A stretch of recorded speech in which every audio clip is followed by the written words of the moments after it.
What's up, my home seller clients? It's Rex, and in this video I'm going to go over the idea of when's the best time to start telling everyone you're going to be selling your house. If that's something you're interested in or never thought about it, now you want to know, stick around for a minute and I'll give all the information.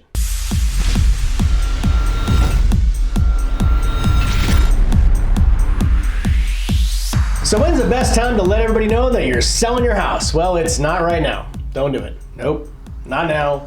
Don't even think about it.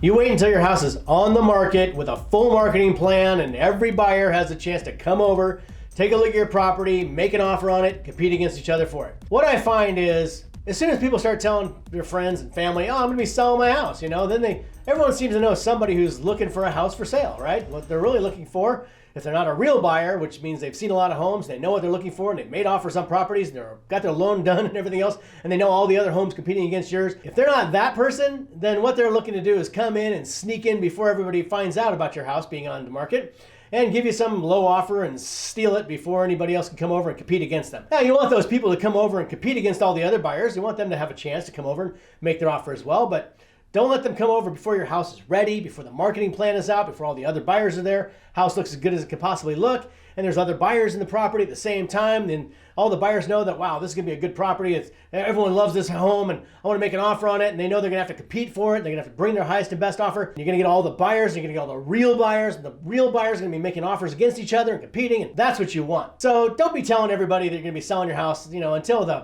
the sign's on the property. Then you tell everyone, oh, come on over. So if they find out and they want to come over and take a look at your house, just, don't let them in. But because what they'll say is, oh, you say, oh, my house isn't ready. And they'll say, oh, that's okay. I get it. Like, I'll see it and I'll totally know. They don't know. They can't get it. No one can. Until the house looks as good as it can, all the lights are on, everything's ready to go, the house is open, the marketing plan's going, there's lots of other buyers there. Nobody gets it, right? So just don't do it. I mean, you can if you want, but it's just a big mess and usually have to unravel it. And those are the kind of buyers that come in, they get into escrow and then they start asking for all kinds of stuff and credits and much to fix things. And it's always a big nightmare. And then they end up falling out of escrow anyhow and you just wasted 3 or 4 months or whatever it is, or 2 weeks or something. So we don't want to do that. The best time to start telling everyone you're selling your house is right when it goes on the market and the sign goes up and the flyers are in the box and the open house happens and all the other buyers show up and the home buying market is compressed in those couple of days, and that's when everyone shows up and all the buyers come in and they all see what's going on. That's when you want to start telling people, I'm selling my house. Well, that's it for this video. If you're ready to sell your house, don't tell anyone, but call us and we'll talk to you about it. So give us a jingle. That's it for this one. I'll see you at your house.